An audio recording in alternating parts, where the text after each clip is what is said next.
ब्रह्मा जी कहते हैं कि महाप्रलय काल में केवल और केवल सद्ब्रह्म की सत्ता का प्रतिपादन, उस समय निर्गुण निराकार। देखिए भगवान शिव को निर्गुण निराकार भी कहा है, निर्गुण निराकार। ये कथा मैं पहले में कह चुका हूं।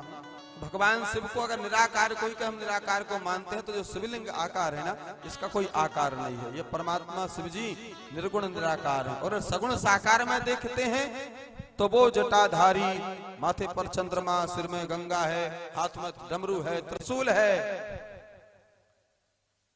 और कहते हैं प्यारे, जो हम बोलते हैं ना, जो हमारी भाषा है, यह सब कहां से निकली है? यह सब शब्द जो हैं, यह शब्द कहां से निकले? भगवान शिव की जो डमरू है ना महाराज, ये डमरू से ही महाराज सब कुछ निकला है। सर्वप्रथम 14 सूत्र निकले, 14 सूत्र संस्कृत में। उन 14 सूत्रों से, और जो संस्कृत भाषा है यह देववाणी है और यह सब भाषाओं की जननी है। यह सब कहां से आया? भगवान शिव की डमरू से आया।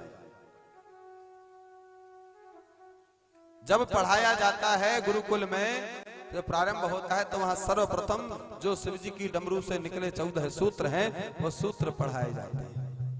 आप उन सूत्रों को सुनेंगे तो आपको हंसी आएगी। सुनाऊं क्या?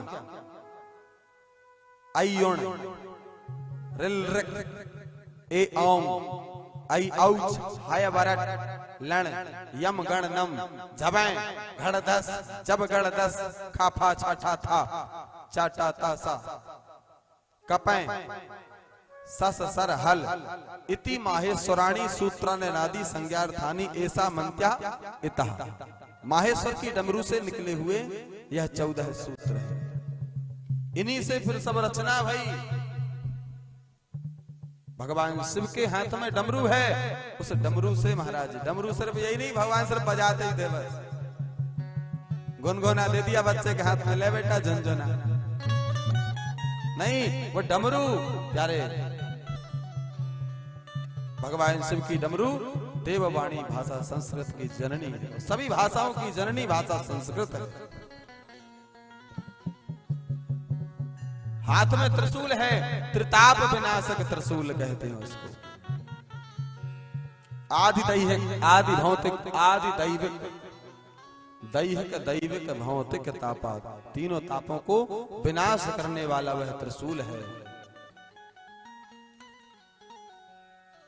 भगवान सदाशिव के द्वारा स्वरूप भूता शक्ति अंबिका का प्रकटीकरण, उन दोनों के द्वारा उत्तम क्षेत्र काशी आनंदवन का प्रादुर्भाव, शिव के वामांग से परम पुरुष विष्णु का आविर्भाव तथा उनके सकाश से प्रकृत तत्वों को क्रमशः उत्पत्ति के लिए भगवान शिव जी को कहा है।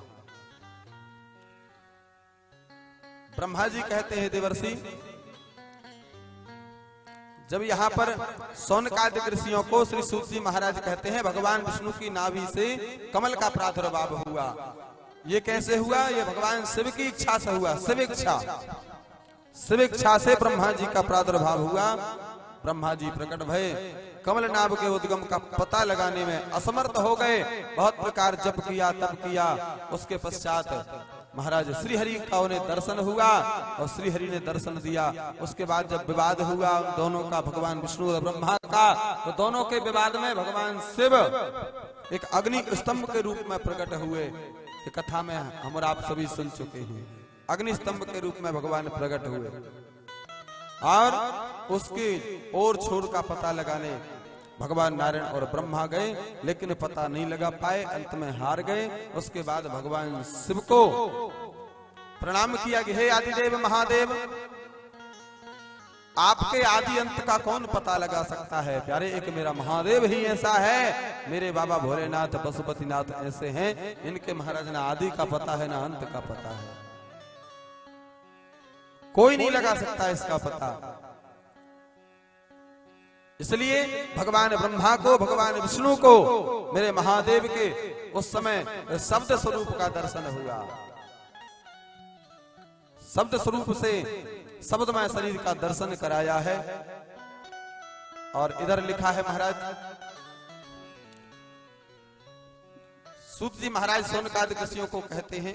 इधर ब्रह्मा जी कह रहे हैं नारद भगवान विष्णु के द्वारा की हुई स्तुति जो भगवान विष्णु ने स्तुति करी है, उस स्तुति को सुनकर करुणा निधान भगवान महेश्वर बड़े प्रसन्न हुए और उमा देवी के साथ सहसा वहां पर प्रकट हो गए। पहले अग्नि स्वरूप में आए, अग्नि स्वरूप में आने के बाद दोनों की बीच का जो झगड़ा था उसको शांत कराया और उसके बाद में जब प्रार्थना की भगवान विष्णु ने तो भगवती मां उमा के साथ में भगवान प्रकट हुए।